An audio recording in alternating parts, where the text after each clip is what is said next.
الحمد لله رب العالمين. الحمد لله الذي هدانا لهذا وما كنا لنهتدي لولا أن هدانا الله.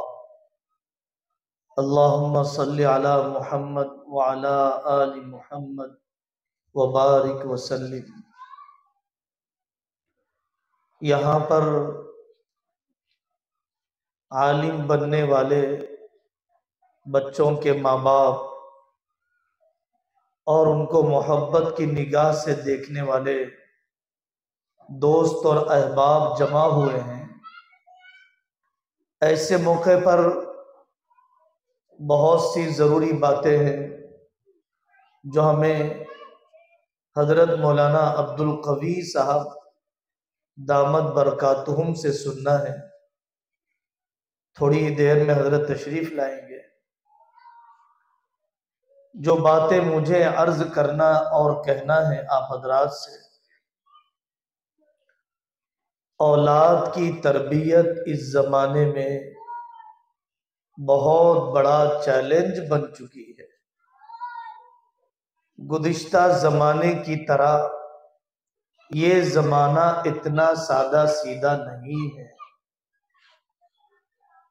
جو فتنے ابل رہے ہیں، زمانے میں جو تبدیلیاں آ رہی ہیں، مزاجوں میں جو فرق ہو رہا ہے، بہت ہی تیزی کے ساتھ، اور پوری دنیا میں انسان دشمن طاقتیں، پوری دنیا میں اسلام دشمن طاقتیں، پوری دنیا میں دجالی منصوبے جس انداز میں مکمل کیے جا رہے ہیں، ان سب چیزوں سے واقفیت کے بغیر کوئی ماں باپ اپنی اولاد کا صحیح فیصلہ ہرگز نہیں کر سکتے.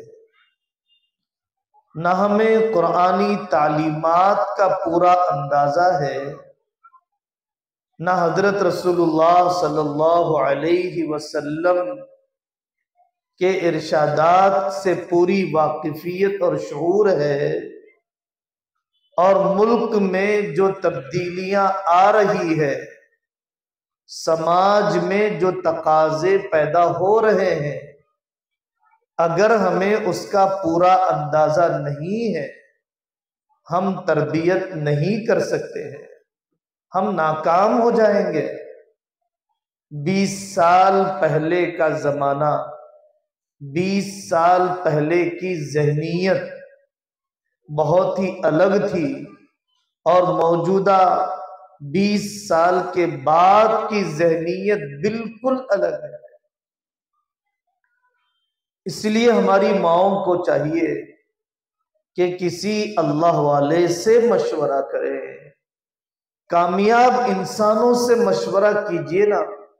ناکاموں کو کیوں دیکھتے ہیں؟ صرف فون میں دیکھا چند بنیوں کو، اخباروں میں پڑھا چند ATM مشینوں کو، دائیں بائیں دیکھا 2-4 ریال اور پاؤنڈ چھاپنے والی مشینوں کو، تو ہمارے دل میں بھی خیال پیدا ہو گیا کہ میرے بچے کو بھی اسی طرح بنانا ہے. یا لیت لنا مثل ما اوتی قارون، اسے جو ملا ہے مجھے بھی مل جانا چاہیے. آپ کو کیا پتا ہے وہ اپنے اللہ کا کتنا باغی ہے؟ آپ کو کیا پتا ہے وہ اپنے والدین کا کتنا نافرمان ہے؟ آپ کو کیا پتا ہے امریکہ میں جتنی نکاح کا ریشیو ہے، تقریباً اتنا ہی ڈیورس کا ریشیو ہے. آپ نے کب پڑھا ہے کہ وہاں نکاح کے لیے تیار ہونے والے لوگ ہی کم ہیں؟ انسان نہیں، مرد نہیں، عورت بننا چاہتا ہے، عورت نہیں، کتا بننا چاہتا ہے. بلیاں بننا چاہتے ہیں، خنزیر بننا چاہتے ہیں، ٹرانسجنڈر کا تصور، جنس کی تبدیلی کا مزاج، اللہ کی بنائی ہوئی فطرت سے بغاوت، کیسے ویسٹرن کنٹریز کے اندر ایسی بیماریاں بڑھتی جا رہی ہے۔ آپ ان اللہ والوں کو دیکھیے کہ جنہوں نے 40 سال اپنی زندگی نہیں صرف سو انسانوں کی زندگی کو بدلا بنایا، صرف اپنا خاندان نہیں 10 خاندانوں کو جوڑا اور آباد کیا۔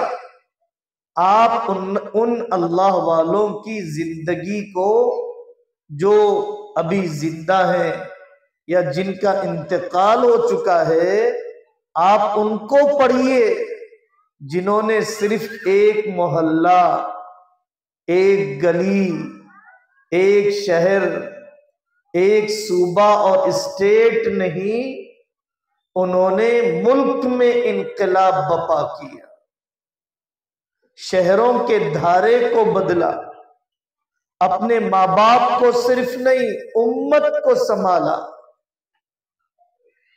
اپنے علاقے کے ذہن کو صرف نہیں تاریخ کو بدلا ہے۔ آپ ایسے لوگوں کو آئیڈیل بنائیے۔ وَاتَّبِعْ سَبِيلَ مَنْ أَنَابَ إِلَيَّ۔ میں آپ سے بہت موٹی بات سناتا ہوں۔ حضرت علی میاں ابو الحسن علی ندوی رحمت اللہ علیہ، جن کی کتابیں کئی زبانوں میں، جن کا کام پوری دنیا میں، جن کی والدہ ایک گاؤں کی رہنے والی خاتون، انہوں نے دین کے علم کو دنیا کے فن پر ترجیح دی۔ ہم منع نہیں کرتے، ان بچوں نے ڈگری بھی پڑھی ہے، عالم کورس بھی پڑھا ہے، لیکن اپنی زندگی اور محنت کو پیسے میں تولنے کے عادی نہ بنو۔ اپنی زندگی اور اپنی محنت کو صرف پیسے میں تولنے کے عادی نہ بنو۔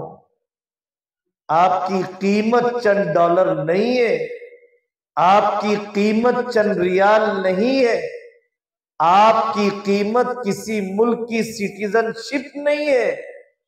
یہ بہت چھوٹی چیزیں ہیں جس کے ذریعے سے آپ اپنی قیمت لگا رہے ہیں۔ آپ کی قیمت اللہ کا پا جانا، آپ کی قیمت آخرت کا بن جانا، آپ کی قیمت ماں باپ کی دعا کا لے لینا، آپ کی قیمت نسلوں کا بدل جانا، آپ کی قیمت اپنے اصول پر جینا اور مرنا۔ آپ کی قیمت بہت اونچی ہے، آپ اتنی چھوٹی قیمت اور چیز پر کیوں راضی ہو گئے؟ حضرت علی میاں ندوی رحمت اللہ علیہ دینی تعلیم کے بجائے کالج کی تعلیم کی طرف زیادہ توجہ دینے لگے۔ والدہ کو پتہ چل گیا، بہت ہی سادی زبان میں پکی پکی بات اس ماں نے نہ جانے ان کے اس خط کے ذریعے سے کتنی زندگیاں بدل گئیں۔ اس ماں نے یہ خط لکھا تھا، علی میاں تم میری ایک اولاد ہو، اگر 100 اولاد بھی ہوتی تو میں نے ایک کے بعد دوسری کو اللہ کے دین کے لیے وقف کر دیا ہوتا۔ میں یہ چاہتی ہوں خاندان کے فلانے بزرگوں کو تم نے دیکھا، اللہ نے ان کو عزت کی زندگی عطا فرمائی، شان کی موت عطا فرمائی، عزت کی زندگی عطا فرمائی، شان کی موت عطا فرمائی۔ خاندان کے فلانے بزرگ جن کو اللہ تعالیٰ نے عزت کی زندگی عطا فرمائی، شان کی موت عطا فرمائی۔ بیٹا ہم انہی کے نقش قدم پر آپ کو دیکھنا چاہتے ہیں۔ حضرت علی میاں فرماتے ہیں بیوہ کے ان جملوں نے یتیم کے دل پر جو اثر کیا، میں نے اپنی ڈگری کی تعلیم کو، اس کی توجہ کو کم کرتے ہوئے پہلے دینی تعلیم پر فوکس کرنا، اس میں جھول نہ رہنے دینا میں نے شروع کر دیا۔ لکھنؤ یونیورسٹی میں مجھے بہت ہی گولڈ میڈل ملنے والا تھا، میں نے والدہ کی اس نصیحت کی وجہ سے چھوڑ دیا۔ ایک دن آیا کہ میں مکہ مکرمہ میں تھا، وہاں کے کعبۃ اللہ کی چابی رکھنے والا خاندان میرے پاس آ کر کہنے لگا ابو الحسن آپ جائیے اور جن کو آپ مناسب سمجھتے ہیں ان کو لے جائیے اور کعبۃ اللہ میں نماز پڑھ کر آئیے۔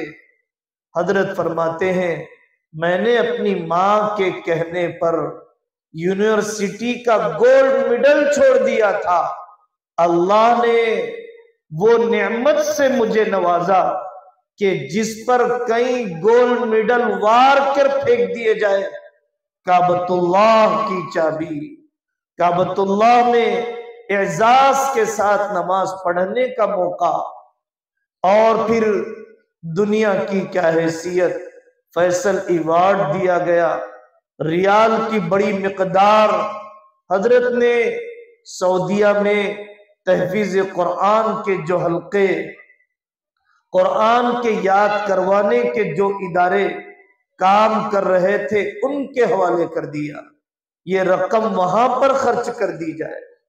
یہ پیمانے لانے کی ضرورت ہے، یہ پیمانے بنانے کی ضرورت ہے۔ حضرت مولانا منظور نعمانی رحمت اللہ علیہ انہی کے ساتھی ہیں، زبردست مفکر عالم ہیں اور اکابر کی صحبت انہوں نے پائی ہے۔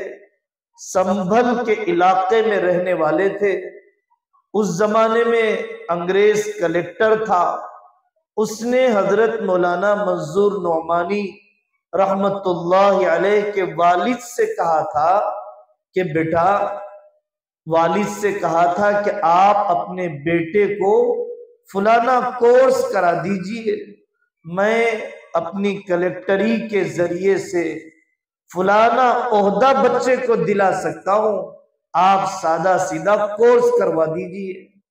حضرت مولانا منظور صاحب نعمانی رحمت اللہ علیہ فرماتے ہیں کہ میرے والد نے صاف جواب دے دیا، بھائی اللہ کا دیا میرے پاس میری ضرورت پوری کرنے کے لیے کافی ہے، میں جب تک زندہ رہوں گا اس کو میں تنخواہ دیا کروں گا، اور جب میں مر جاؤں گا قبر میں اس کی ضرورت ہوگی، میں جب تک زندہ رہوں گا میں اس بچے کو تنخواہ دیا کروں گا، اور جب میں مر جاؤں گا آخرت کی نا ختم ہونے والی ضرورتیں اس بچے کے ذریعے سے میری پوری ہوں گی، میں اسے دین کی خدمت میں لگانا چاہتا ہوں۔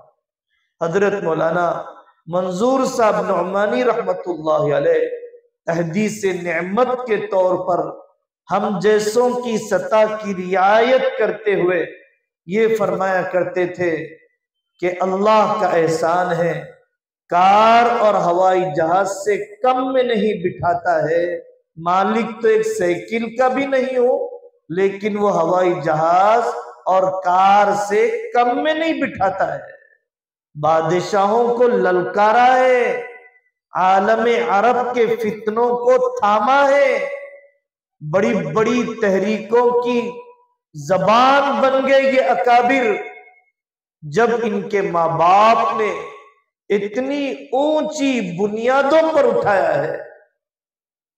میرے دینی بھائیوں، ایک مکان پر اپنی پوری عمر لگا دینے والے 4 بچوں کی شادی پر اپنی پوری جوانی نچوڑ دینے والے لوگ بہت ہیں دنیا میں، امت کی شادیاں کروانے والے، امت کے ٹوٹے ہوئے گھروں کو آباد کروانے والے، ان کے ٹوٹنے والے حوصلوں اور ہمتوں کو مجتمع کرنے والے علماء کی آج ضرورت ہے۔ اگر ہم ان بنیادوں پر بچوں کو اٹھائیں، ان بنیادوں پر اپنے بچوں کو آگے بڑھائیں، ان کے علم کی قدر ہو، ان کو مواقع دیے جائے۔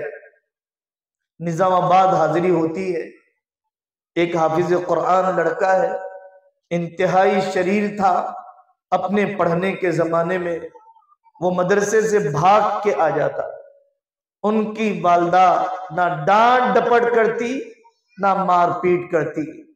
جب بیٹا گھر میں اپنے استاد سے بغاوت کر کے داخل ہوتا، ماں کے بے اختیار آنسو نکلنے شروع ہو جاتے اور ماں چپ چاپ خاموش رہنے لگ جاتی۔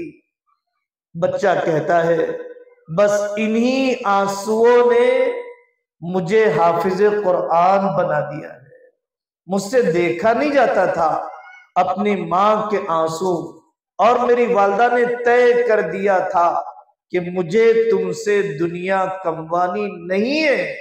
اللہ تعالی بدکاروں کو پال رہا ہے، شرابیوں کو پال رہا ہے، جواریوں کو پال رہا ہے، ان کے انکار کرنے والوں کو پال رہا ہے، ان کے انکار کرنے کی دعوت دینے والوں کو پال رہا ہے۔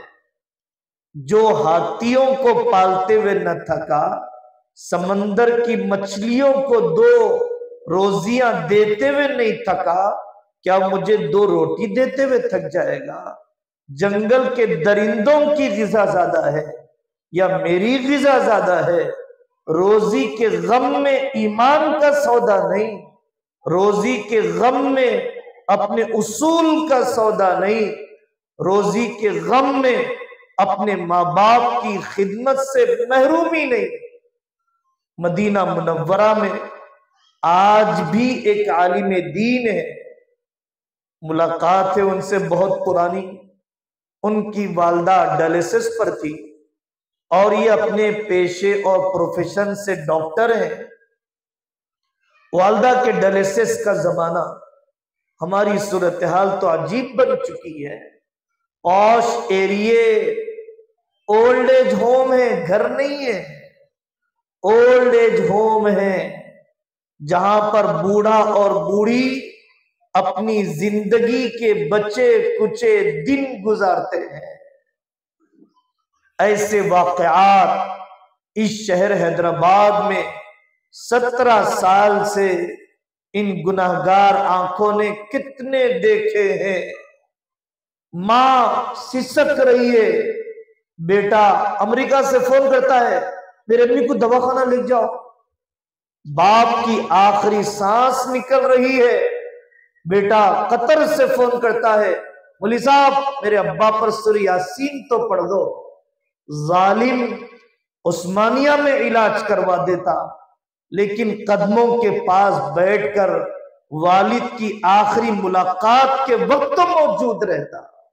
ایسی کمائیوں پر نحوست اترتی ہے، نہایت بے برکتی کی کمائیاں، خاندانوں کا بکھرنا، فیملی ازم کا ٹوٹنا، خاندانیت کا خاتمہ، یہ مغربی نظام کا، ویسٹرنائز کلچر کا زبردست قسم کا اثر ہے جو ساری دنیا دیکھ رہی ہے۔